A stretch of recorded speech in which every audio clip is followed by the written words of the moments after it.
ট্রেনটা ধরে নিয়ে বাবু সাড়ে তিনটা মোটামুটি 5 বছর দিচ্ছি।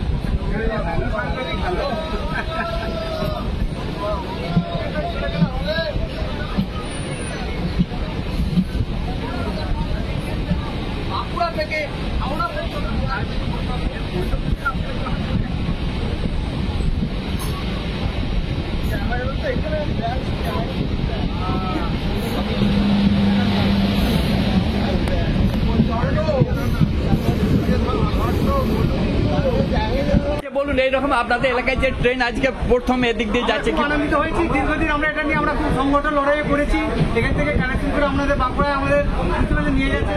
এর জন্য আমরা খুব কৃতজ্ঞতা দিয়েছি, আমরা সাহায্য করেছি। আমরা গর্বিত, খুব 8 দিন ধরে চালু হয়েছে। আমরা খুব আগায় ছিলাম।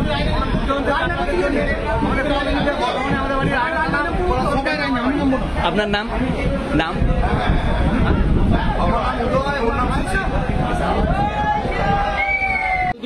আন্দোলন পর আজকে চালু হলো এই ব্যাপারে কি বলবেন? মানুষের কতটা উপকার হবে? ভালো উপকার হবে, কতটুকু মানে খুব ভালো হবে।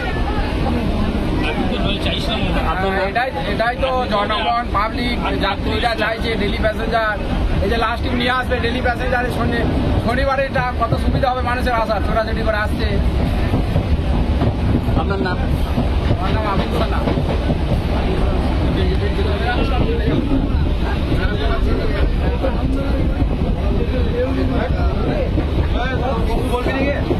আসছেন আপনি পুরুলিয়া থেকে ডাইরেক্ট আসছেন, এই যে এরকম আজকে একটা সুযোগ পেলেন, কি বলবেন?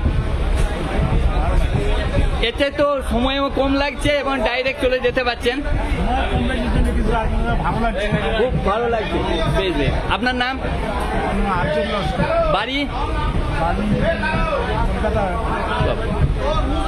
এই যে ট্রেনে ভ্রমণ করছো, হাওড়ায় যাবে বলে কিরকম লাগছে?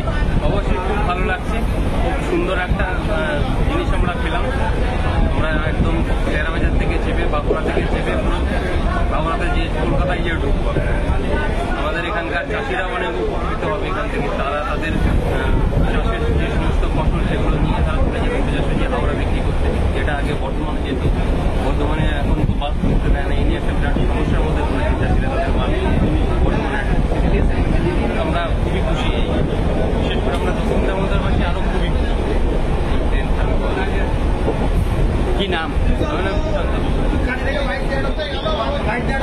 দীর্ঘদিনের দাবি, মানে কয়েক যুগ পর আজকে প্রথম চালু হলো এবং মানুষের খুবই সুবিধা। বিশেষ করে গ্রাম এলাকায় মানুষ যারা ডাক্তারখানায় যেতে চায়, কলকাতায় যেতে চায়, এরকম একটা ট্রেন পেয়ে কি বলবেন আপনি? যথেষ্ট ভালোই লাগছে। পাওয়া দরকার ছিল, একটু আগে বাড়ি একটু দেরি হয়েছে, কিন্তু পেয়েছে, ভালো হয়েছে একদিকে।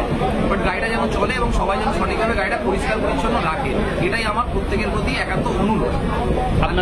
আপনার নাম? সুদীপ কুমার চন্দ্র, কলকাতা। আপনার উজ্জ্বল ভবিষ্যতের একমাত্র দিশারি, জ্যোতিষ জগতে অদ্বিতীয় ডক্টর অঞ্জন শাস্ত্রী। দেখুন জ্যোতিষ অঙ্গনে অঞ্জন প্রতি রবিবার ঠিক রাত 12টায় শুধুমাত্র TV9 বাংলায়।